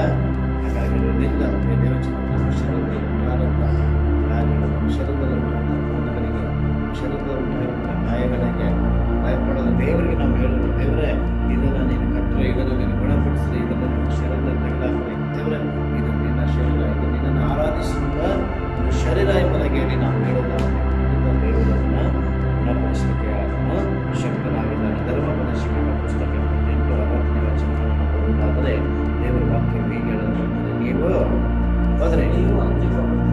ನೀವು ಹಂಚಿಕೊಳ್ಳುತ್ತಿದ್ದಂಥ ಐಗುಪ್ತ ದೇಶದ ರೋಗಗಳನ್ನೆಲ್ಲ ತಿರುಗಿ ನಿಮ್ಮ ಮೇಲೆ ಬರಮಾಡುವನು. ನೀವು ಅವು ನಿಮ್ಮನ್ನು ಏನ್ ಮಾಡ್ತಾ ಇರ್ತವೆ, ಹತ್ತಿಕೊಂಡೇ ಇರುತ್ತದೆ. ದೇವರನ್ನ ಬಿಟ್ಟು ನಾವು ವಿಚಾರಿ ಹೋದಾಗ ಈ ದಿನಗಳಲ್ಲಿ ಅಂದರೆ ಇವತ್ತು ಕೊರೋನಾ ದಿನಗಳಾಗಿದೆ, ದಿನಗಳು, ಸೈತನನ ಸೈತನನು ಈ ಲೋಕದಲ್ಲಿ ಅನೇಕ ಕಾರ್ಯಗಳನ್ನು ಮಾಡ್ತಾ ಬರ್ತಾ ಇದ್ದಾನೆ. ಇಂಥ ದಿನಗಳಲ್ಲಿ ನಾವು ದೇವರಿಗೆ ಭಯಪಟ್ಟು ಆತನ ರಾಜ್ಯದೊಳಗೆ ನಾವು ಕಾಲಿಡುವುದಾದರೆ ದೇವರ ವಾಕ್ಯ ಹೊರತನೆ ವಾಕ್ಯ ಹೇಳಿಕೆ ಹೇಳುತ್ತದೆ, ನೀವು ಓಕೆ ಹೋದ್ರೆ ಅದನ್ನ ನೀವು ಹಂಚಿಕೊಳ್ಳುತ್ತಿದ್ದಂಥ ಐಗುಪ್ತ ದೇಶದಲ್ಲಿ ರೋಗಗಳನ್ನೆಲ್ಲ ನಿಮ್ಮ ಮೇಲೆ ತಿರುಗಿ ನಾನು ನಿಮ್ಮ ಮೇಲೆ ಬರಮಾಡುತ್ತೇನೆ. ನೀವು ಎದುರುತ್ತಾ ಇದ್ದಂಥ ಕೊರೋನಾ ಬರ್ತದೆ, ಎಲ್ಲದಲ್ಲಿ ಭಯ ಬರ್ತಾ ಇದ್ದೀವಿ. ಆದರೆ ಅವುಗಳನ್ನು ಭಯಪಟ್ಟು ಭಯದಿಂದ ನೀವು ಯಾವ ದಿನಗಳಲ್ಲಿ ಭಯಪಟ್ಟು ಯಾವ ವಿಷಯದಲ್ಲಿ ಭಯಪಟ್ಟು ನೀವು ನಿಜಾಗ್ತೀರೋ ಆ ವಿಷಯಗಳನ್ನು ನಿಮ್ಮ ಮೇಲೆ ಬರಮಾಡ್ತಾನೆ. ನಾವು ದೇವರನ್ನು ಬಲವಾಗಿ ದೇವರಾದರೆ ಮುಂಚಿತವಾಗಿ ನಮಗೆ ಹೇಳಿದ್ದಾರೆ, ಒಂದು ಕಾಲ ಬರ್ತದೆ, ಆ ಕಾಲದಲ್ಲಿ ಆ ಸಂಕಟವನ್ನು ದಿನಗಳನ್ನು ನೀವು ಎದುರಿಸ್ತೀರಿ. ಆಮೋಸನ ಪ್ರವಾದನೆ ಗ್ರಂಥ 8ನೇ ಅಧ್ಯಾಯ 11ನೇ ವಚನದಲ್ಲಿ ದೇವರ ವಾಕ್ಯವನ್ನು ಹೇಳ್ತದೆ. ಆಮೋಸನ ಪ್ರವಾದನೆ ಗ್ರಂಥ 8ನೇ ಅಧ್ಯಾಯ 11ನೇ ವಚನವನ್ನು ನಾವು ತಿಳ್ಕೊಳ್ಳೋಣ. ಆಮೋಸನ ಪ್ರವಾದನೆ ಗ್ರಂಥ 8ನೇ ಅಧ್ಯಾಯ 11ನೇ ವಚನದಲ್ಲಿ ಕರ್ತನು ಹೀಗೆ ಹೇಳ್ತಾನೆ, ಕರ್ತನಾದ ಯೆಹೋವನು ಇಂತನ್ನುತ್ತಾನೆ, ನಾನು ದೇಶಕ್ಕೆ ಕ್ಷಾಮವನ್ನು ಉಂಟು ಮಾಡುವ ದಿನಗಳು ಬರುತ್ತಿವೆ. ಅದು ಅನ್ನದ ಕ್ಷಾಮವಲ್ಲ, ನೀರಿನ ಕ್ಷಾಮವಲ್ಲ, ಯೆಹೋವನ ವಾಕ್ಯದ ಕ್ಷಾಮವೇ. ದೇವರೇ ಆಲ್ರೆಡಿ ಹೇಳಿದ್ದಾನೆ ನಮಗೆ ಏನೆಂಬುದಾಗಿ. ಕರ್ತನಾದ ಯೆಹೋವನಿಗೆ ಈಗ ಹೇಳಿದ್ದಾನೆ, ಆಹಾ, ನಾನು ದೇಶಕ್ಕೆ ಕ್ಷಾಮವನ್ನ ಉಂಟು ಮಾಡ್ತೇನೆ. ಅದು ಈಗಲೇ ಬಂದಿದೆ, ಮುಂದಿನ ದಿನಗಳಲ್ಲಿ ಬರುವಂಥದ್ದಲ್ಲ. ನನ್ನ ಮಕ್ಕಳ ದಿನಗಳಲ್ಲ, ಮೊಮ್ಮಕ್ಕಳ ದಿನಗಳಲ್ಲ, ಅವರ ತಲೆಗಳಲ್ಲಿ ಆ ರೀತಿ ಬರುವಂಥದ್ದಲ್ಲ. ಅದು ಈಗಲೇ ಬಂದ್ಬಿಟ್ಟಿದೆ. ಅದು ಯಾವ ಶಕ್ತಿ ಕ್ಷಾಮ ಎಂಬುದಾಗಿ ಹೇಳ್ತದೆ ಅಲ್ಲಿ? ಅನ್ನದ ಕ್ಷಾಮವಾಗಲಿ, ನೀರಿನ ಕ್ಷಾಮವಾಗಲಿ ಅಲ್ಲ, ಇದು ದೇವರ ವಾಕ್ಯದ ಕ್ಷಾಮವೇ. ಬೇರೆ ಇವತ್ತು 5-6 ತಿಂಗಳ ಹತ್ರ ಆಗ್ತದೆ, ನಮಗೆ ದೇವರ ವಾಕ್ಯ ಇಲ್ಲ, ಆರಾಧನೆ ಇಲ್ಲ, ಪ್ರಾರ್ಥನೆ ಇಲ್ಲ. ದೇವರನ್ನ ಆರಾಧಿಸೋದಕ್ಕೆ ನಾವು ಒಟ್ಟಾಗಿ ಕೂಡಿ ಬರ್ತಾ ಇಲ್ಲ. ಇದೆಲ್ಲ ಕೂಡ ಇದು ನಾವು ನೋಡ್ತಾ ಇದ್ದೇವೆ, ನಾವು ಕಣ್ಣಾರೆ ಕಾಣ್ತಾ ಇದ್ದೇವೆ. ಇದೆಲ್ಲವನ್ನು ನೋಡುವಾಗ ಕರ್ತನ ಬರುವಿಕೆ ಹತ್ತಿರದಲ್ಲಿದೆ ಎಂಬುದಾಗಿ ನಾವು ಬಹಳ ಎಚ್ಚೆತ್ತುಕೊಂಡು ಆತ್ಮಿಕವಾಗಿಯೂ, ನಾವು ದೈಹಿಕವಾಗಿಯೂ, ಮತ್ತೆ ಎಲ್ಲಾ ವಿಷಯಗಳಲ್ಲಿ ನಾವು ಜ್ಞಾನವುಳ್ಳವರಾಗಿಯೂ ನಡೆಯಬೇಕಾಗಿದೆ. ಅಲ್ಲಯ್ಯ, ನಾವು ಜ್ಞಾನವುಳ್ಳವರಾಗಿ ನಡೆದುಕೊಳ್ಳೋಣ, ನಾವು ಎಚ್ಚರಿಕೆಯುಳ್ಳವರಾಗಿ ನಡೆದುಕೊಳ್ಳೋಣ. ಇವತ್ತು ಪಾಸ್ಟರ್ ಇಲ್ಲ, ಇವತ್ತು ಆರಾಧನೆ ಇಲ್ಲ, ಇವತ್ತು ಲಾಕ್ಡೌನು, ಹಾಗಾಗಿ ಭಾನುವಾರ ಲಾಕ್ಡೌನ್ ಆಗಿರೋದ್ರಿಂದ ನಾವು ಕೆಲಸಕ್ಕೆ ಹೋಗೋಣ ಎಂಬುದಾಗೆಲ್ಲ ದೇವರು ನಿಮ್ಮನ್ನು ನೋಡ್ತಾ ಇದ್ದಾನೆ. ದೇವರು ನಿಮ್ಮೆಲ್ಲ ಹೆಜ್ಜೆಗಳನ್ನು ಗಮನಿಸ್ತಾನೆ. ಅದಕ್ಕೆ ದೇವರ ವಾಕ್ಯ ಹೇಳ್ತಾರೆ, ನನ್ನನ್ನು ಬಿಟ್ಟು ಯಾರೇ ಹೋಗುವ ಸಮಯ ಬಂದಾಗ ಇಸ್ರಾಯೇಲರ ಮೇಲೆ ಬಂದಂಥ ವ್ಯಾಧಿಗಳನ್ನು ನಿಮ್ಮ ಮೇಲೆ ನಾನು ಬರಮಾಡ್ತೇನೆ ಎಂಬುದಾಗಿ ಸತ್ಯವಿದೆ ಹೇಳ್ತಾನೆ. ಹಾಗಾಗಿ ನಾವು ಯಾರು ಕೂಡ ಈ ಕೊನೆಯ ದಿನಗಳಲ್ಲಿ ದೇವರನ್ನು ಬಿಟ್ಟು ವಿಚಾರನ, ದೇವರನ್ನು ಬಿಟ್ಟು ಹೋಗದೆ ನಾವು ಬಹಳ ಎಚ್ಚರಿಕೆಯುಳ್ಳವರಾಗಿ ನಾವು ಜೀವಿಸೋಣ. ನಮಗೆ ಆರಾಧನೆ ದಿನಗಳು ಬಂದಾಗ, ಆರಾಧನೆ ಇದೆ ಎಂಬುದಾಗಿ ಹೇಳಿ ನಮ್ಮ ಕಿವಿಗೆ ಕೇಳಲ್ಪಟ್ಟಾಗ ನಾವು ಓಡಿ ಬಂದು ದೇವರ ದೇವರನ್ನ ಆರಾಧನೆ ಮಾಡಿ. ಯಾಕೆಂದರೆ ಮತ್ತೆ ನಮಗೆ ಲಾಕ್ಡೌನ್ ಯಾವಾಗ ಸಿಗ್ತದೆ, ಯಾವಾಗ ಲಾಕ್ಡೌನ್ ಆಗ್ತದೆ ಎಂಬುದಾಗಿ ಹೇಳಿ ಎದುರು ನೋಡೋದೆ. ನಾವು ಕರ್ತನ ಸಮ್ಮುಖವನ್ನು ಎದುರು ನೋಡುವ. ಕರ್ತನ ಸಮ್ಮುಖದಲ್ಲಿ ಓಡಿ ಬರೋಣ. ಕಡೆಯ ಕಾಲ ಇದು, ಕ್ರಿಸ್ತನ ಬರುವಿಕೆಯ ಕಾಲ ಇದು. ಇನ್ನೂ ಅನೇಕ ಘಟನೆಗಳು ನಡೀಬೇಕಾಗಿದೆ ಭೂಮಿ ಮೇಲೆ. ಅದೆಲ್ಲ ನಾವು ನೋಡ್ಬೇಕಾದ್ರೆ ಈಗಲೇ ನಾವು ಧೈರ್ಯವುಳ್ಳವರಾಗಿರ್ಬೇಕಾದ್ರೆ, ನಾವು ಈಗಲೇ ಕರ್ತನಿಂದ ಬಲ ಹೊಂದುತ್ತಾನೆ ಇರಬೇಕಾಗಿದೆ, ಕರ್ತನನ್ನು ಆರಾಧಿಸ್ತಾನೆ ಇರಬೇಕಾಗಿದೆ. ಹಾಗಾಗಿ ಬಹಳ ಎಚ್ಚರಿಕೆಯುಳ್ಳವರಾಗಿ ನಾವಿರೋಣ. ಇವತ್ತಿನ ದಿನಗಳಲ್ಲಿ ನಾವು ನೋಡದೇ ಇರುತ್ತಾರೆ. ಅದೇ ಆಮೋಸನ ಪ್ರವಾದನ ಗ್ರಂಥ 8ನೇ 3ನೇ ವಚನದಲ್ಲಿ ಹೀಗೆ ಹೇಳ್ತದೆ. ಆಮೋಸನ ಪ್ರವಾದನ ಗ್ರಂಥ 8ನೇ 3ನೇ ವಾಕ್ಯ ಹೇಳ್ತದೆ, ಓದ್ರಿ. ಆ ದಿನಗಳಲ್ಲಿ ಆಮೋಸನ ಪ್ರವಾದನ ಗ್ರಂಥ 8:3, ಆ ದಿನದಲ್ಲಿ ಸೌದಗಳ ಕೀರ್ತನೆಗಳು ಕಿರುಚಾಟವಾಗುವವು, ಇದು ಕರ್ತನಾಗಿರುವಂಥ ಯೆಹೋವನ ನುಡಿ. ಆಗ ಹೆಣಗಳು ಹೆಚ್ಚುವವು, ಅವುಗಳನ್ನು ಎಲ್ಲೆಲ್ಲಿಯೋ ಮೌನವಾಗಿ ಬಿಸಾಡಿ ಬಿಡುವರು. ಉಸಿರಾಡದೆ ನೋಡ್ರಿ, ಇದು ಉಸಿರಾಟದ ತೊಂದರೆ ಕಾಯಿಲೆ ಬರ್ತಾ ಇದೆ, ಬಂದಿದೆ. ಬರೀ ಉಸಿರಾಡದೆ ಆಗದೆ ಎಷ್ಟೋ ಜನ ನಾಶ ಹೋಗ್ತಾ ಇದ್ದಾರೆ. ಬೇರೆ ಈ ವಾಕ್ಯದ ಪ್ರಕಾರವಾಗಿ ನಾವು ನೋಡೋದಾದ್ರೆ ಅಲ್ಲಿ ಬಿ ಭಾಗದಲ್ಲಿ ಹೇಳ್ತದೆ ನೋಡ್ರಿ, ಆಗ ಹೆಣಗಳು ಹೆಚ್ಚುವವು, ಅವುಗಳನ್ನು ಎಲ್ಲೆಲ್ಲಿಯೂ ಮೌನವಾಗಿ ಬಿಸಾಡಿಬಿಟ್ಟು ಅವರು ಎಂಬುದಾಗಿ ಸತ್ಯವಿದೆ. ಮತ್ತು ಎಲ್ಲೇ ನೋಡ್ರಿ ಬರೀ ಹೆಣಗಳು ಬರ್ತಾ ಇದೆ. ಬಸ್ ಸ್ಟ್ಯಾಂಡಲ್ಲಿ, ಮನೆಗಳಲ್ಲಿ, ರಸ್ತೆಗಳಲ್ಲಿ, ಆಸ್ಪತ್ರೆಗಳಲ್ಲಿ ಮತ್ತು ಎಷ್ಟೋ ಜನ ಸಾಯ್ತಾ ಇದ್ದಾರೆ.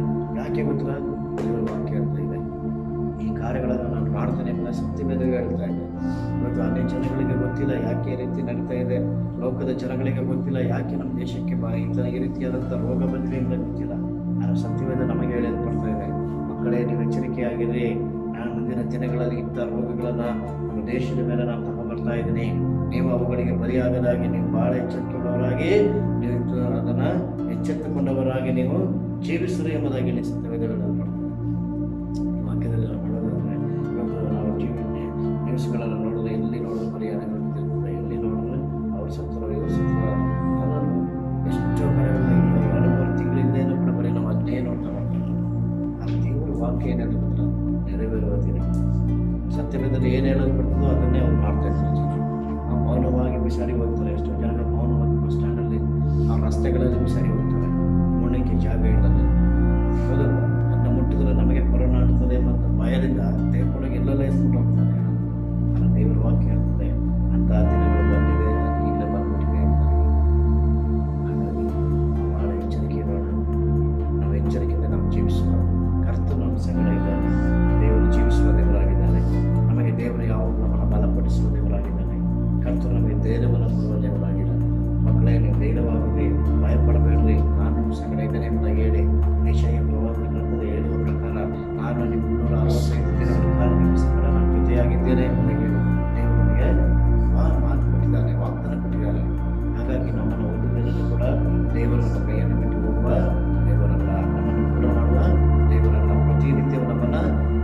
ಪ್ರೀತಿಸುವ ದೇವರಾಗಿದ್ದಾರೆ. ಹಲ್ಲೆಲೂಯಾ. ನಾವು ಆತನನ್ನು ಪ್ರೀತಿಸುವುದಾದ್ರೆ, ನಾವು ಆತನ ವಾಕ್ಯಗಳನ್ನು ಪ್ರೀತಿಸುವುದಾದ್ರೆ ಆತನು ನಮ್ಮನ್ನು ಪ್ರೀತಿಸ್ತಾನೆ. ನಮಗೆ ಬರುವಂತ ಆ ವ್ಯಾಧಿಗಳಿಂದ ನಮ್ಮನ್ನು ದೇವರು ತಪ್ಪಿಸಿ ನಮ್ಮನ್ನು ಕಾಪಾಡುವ ದೇವರಾಗಿದ್ದಾನೆ. ಹಲ್ಲೆಲೂಯಾ.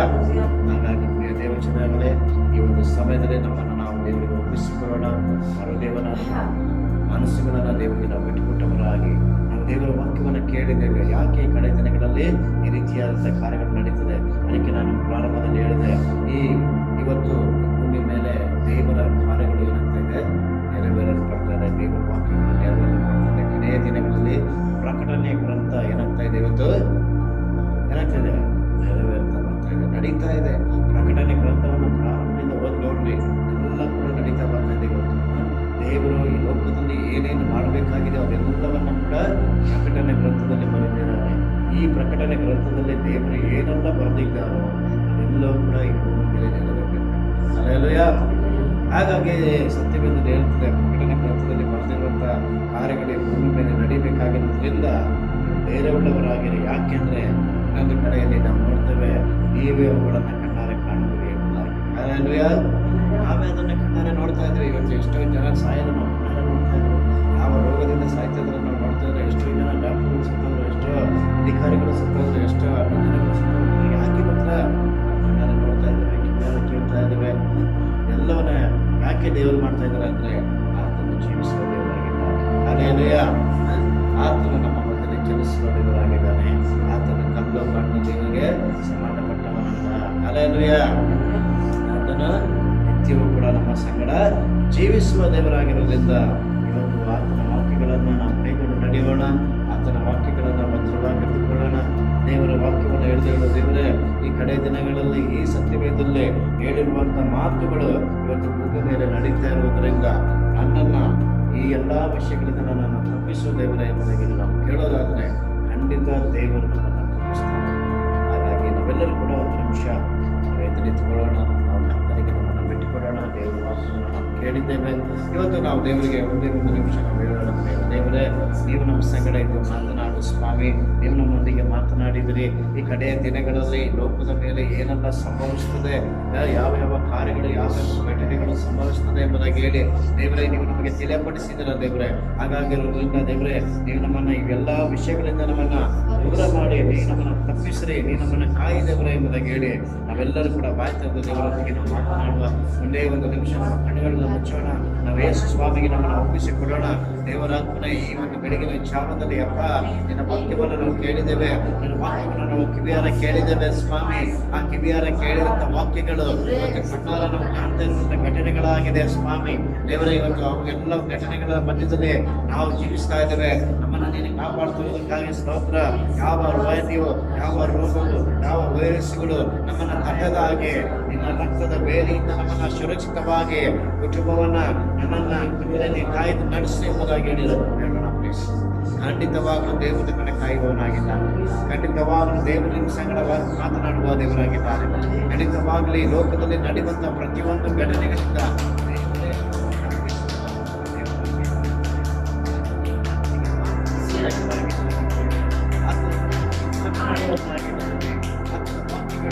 ದಿನಗಳಲ್ಲಿ ನೆರವೇರುವಂತಾಗಿದೆ.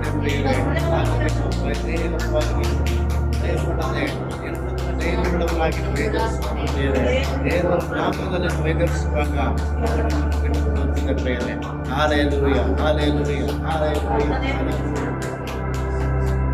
ಪ್ರಾರ್ಥನೆ ಪರಿಶುದ್ಧನಾದ ತಂದೆಯಾದ ದೇವರೇ ನಿಮಗೆ ಕರ್ತನೆ, ಈ ದಿನಗಳಲ್ಲಿ ದೇವರೇ ನಿಮ್ಮ ವಾಕ್ಯವನ್ನು ನಾವು ಕೇಳಿದ್ದೇವಪ್ಪ. ಕರ್ತನೆ, ಕಡೆ ಕಾಲದಲ್ಲಿ ಸ್ವಾಮಿ ನಿನ್ನ ವಾಕ್ಯವನ್ನು ಕೇಳಿದ್ದೇವೆ ದೇವರೇ. ಕಡೆ ಕಾಲದಲ್ಲಿ ಏನೆಲ್ಲ ಘಟನೆಗಳು ನಡೀತದೆ ಭೂಮಿ ಮೇಲೆ ಎಂಬುದಾಗಿ ಹೇಳಿ ನಿನ್ನ ವಾಕ್ಯವನ್ನು ನಾವು ಓದಿದ್ದೇವೆ ಸ್ವಾಮಿ. ಪ್ರಕಟಣೆ ಗ್ರಂಥವನ್ನು ನಾವು ಧ್ಯಾನ ಮಾಡಿದ್ದೇವೆ ಕರ್ತನೆ. ದೇವರೇ, ಕಡೆ ಕಾಲಗಳಲ್ಲಿ ಸಭೆಗಳನ್ನು ನೀನು ಎಚ್ಚರಿಸುವುದಕ್ಕಾಗಿ ನಿಮಗೆ ಸ್ತೋತ್ರ ಸ್ವಾಮಿ. ಕಡೆ ಕಾಲದ ಗಂಟೆಗಳಲ್ಲಿ ವಾಸಿಸುವಂಥ ಒಂದೊಂದು ಸಭೆಗಳನ್ನು ನೀವು ಎಚ್ಚರಿಸಿ ಅವುಗಳಿಗೆ ಬೇಕಾದ ಬಲವನ್ನು ನೀನು ಅನುಗ್ರಹಿಸುವುದೇ ಕರ್ತನೆ. ಹೌದು ಸ್ವಾಮಿ ದೇವರೇ, ಈ ಲೋಕದ ಮೇಲೆ ಅನೇಕ ನಾನಾ ವಿಧವಾದ ರೋಗಗಳಿಂದ ಕಾಣುತ್ತಾ ಇದ್ದಾರೆ ದೇವರೇ. ಅವುಗಳಿಂದ ಎಲ್ಲರನ್ನ ನಿನ್ನ ಮಕ್ಕಳಾಗಿರುವಂಥ ನಿಮ್ಮ ಪ್ರಿಯ ಎಲ್ಲ ಸಹೋದರ ಸಹೋದರಿಗಳನ್ನು ನೀವು ತಪ್ಪಿಸಿದ್ರೆ, ಅವರ ಕುಟುಂಬಗಳನ್ನು ತಪ್ಪಿಸಿದ್ರೆ ದೇವರೇ, ಅವರನ್ನು ಕಾಯ್ದು ನಡೆಸಿ ಎಂಬುದಾಗಿ ನಾವು ಪ್ರಾರ್ಥಿಸ್ತೇವೆ. ರಕ್ತದ ಬೇರೆಯಿಂದ ಮಾರೆ ಮಾಡು, ಅವರ ಕಾಯ್ದು ನಡೆಸು. ನಿನ್ನ ವಾಕ್ಯವನ್ನು ಕೇಳಿದಂಥ ಎಲ್ಲ ಪ್ರಿಯ ಮಕ್ಕಳನ್ನು ನೀನು ಆಶೀರ್ವಾದ ಮಾಡಿ ದೇವರೇ, ಅವರಿಗೆ ಧೈರ್ಯವನ್ನು ಬಲವನ್ನು ಕೊಡ್ರಿ. ಹೌದು ದೇವರೇ, ನಿನ್ನ ವಾಕ್ಯ ಈ ದಿನಗಳಲ್ಲಿ ನೆರವೇರ್ತಾ ಇದೆ. ನಿನ್ನ ವಾಕ್ಯನೇ ನಮಗೆ ಬಲಪಡಿಸುತ್ತಾ ಇದೆ. ನಿನ್ನ ವಾಕ್ಯವೇ ನಮಗೆ ಹೇಳ್ತಾ ಇದೆ, ಲೋಕದಲ್ಲಿ ಈ ರೀತಿಯಾದ ಸಂಗತಿಗಳು, ಈ ರೀತಿಯಾದಂಥ ಘಟನೆಗಳು ನಡೀತದೆ ಎಂಬುದಾಗಿ ದೇವರೇ ನಿನ್ನ ವಾಕ್ಯವೇ ನಮಗೆ ಹೇಳಿದೆ ಎಂಬುದಾಗಿ ಹೇಳಿ ತಿಳ್ಕೊಳ್ಳಿಕ್ಕೆ ನೀನು ಅವರಿಗೆ ಜ್ಞಾನವನ್ನು ಕೊಡುವುದಿಲ್ಲ. ಹಾಗೆ ಜ್ಞಾನಕ್ಕಾಗಿ ಸ್ತೋತ್ರ, ಬಲಕ್ಕಾಗಿ ಸ್ತೋತ್ರ ದೇವರೇ. ಮತ್ತೆಲ್ಲ ಮಕ್ಕಳನ್ನು ಆಶೀರ್ವಾದ ಮಾಡಲಿ ಕರ್ತನೆ. ಬೇಕಾದಂಥ ಆರೋಗ್ಯವನ್ನು, ಬಲವನ್ನು, ಕುಟುಂಬಕ್ಕೆ ಬೇಕಾಗಿರುವಂಥ ಸಮಾಧಾನ, ಅವರಿಗಿರುವಂಥ ಎಲ್ಲ ವಸ್ತುಗಳ ಮೇಲೆ ನಿನ್ನ ಆಶೀರ್ವಾದವನ್ನು ಅವರಿಗೆ ಕೊಡು ಎಂಬುದಾಗಿ ನಾವು ಪ್ರಾರ್ಥಿಸ್ತೇವೆ. ಎಲ್ಲವನ್ನ ದೇವರಾತ್ಮನೇ ನೀನು ಆಶೀರ್ವಾದ ಮಾಡಿ ಬಲಪಡಿಸಿ ನಡೆಸಿ ಕಾಯ್ದು ನಡೆಸಿ ಎಂಬುದಾಗಿ ಪ್ರಾರ್ಥಿಸ್ತೇವೆ. ಪ್ರಾರ್ಥನೆ ಕೇಳಿದರೆ ಅದಕ್ಕಾಗಿ ಸ್ತೋತ್ರ. ಎಲ್ಲ ಸ್ತುತಿಗಾರ ಮಹಿಮೆಗಳು ದೇವರೇ ನಿನಗೊಬ್ಬನಿಗೆ ಮಾತ್ರ ಸಲ್ಲದೆ ಎಂಬುದಾಗಿ ಯೇಸು ಕ್ರಿಸ್ತನ ನಾಮದಲ್ಲಿ ನಾವು ಪ್ರಾರ್ಥಿಸಿ ಬಿಡ್ತೇವೆ ತಂದೆ. ನನ್ನ ಮನವೇ ಹೋಗನ್ನು ಕೊಂಡಾಡು, ನನ್ನ ಸರ್ವನೆಗಡೆ ಪವಿತ್ರವನ್ನು ಕೀರ್ತಿಸಲಿ. ನನ್ನ ಮನವೇ ಹೋಗನ್ನು ಕೊಂಡಾಡು, ಆತನು ಮಾಡಿದ ಕಾರ್ಯಗಳಲ್ಲಿ ಒಂದನ್ನು ಮರೆಯದಿರು. ಆಮೇಲೆ ನಾವೆಲ್ಲರೂ ತಲೆಗಳನ್ನು ಭಾಗಿಸಿ ಅವನ ಆಶೀರ್ವಾದ. ನಮ್ಮ ಕರ್ತನಾದ ಯೇಸು ಕ್ರಿಸ್ತನ ಕೃಪೆಯು, ದೇವರ ಪ್ರೀತಿಯು, ಪರಿಶುದ್ಧಾತ್ಮನ ಅನ್ಯೋನ್ಯತೆಯು ಇಂದು ಎಂದು ಸದಾ ಕಾಲ ಕೂಡಿಬಂದಂಥ ಎಲ್ಲ ದೈವ ಮಕ್ಕಳಾಗಿರುವ ಎಲ್ಲರ ಮೇಲೆ ನಿತ್ಯ ನಿರಂತರವು ನೆಲೆಯಾಗಿರಲಿ ಎಂಬುದಾಗಿ ದೇವರು ನಿಮ್ಮೆಲ್ಲರನ್ನ ಆಶೀರ್ವಾದ ಮಾಡ್ತೇವೆ. Okay, hallelujah.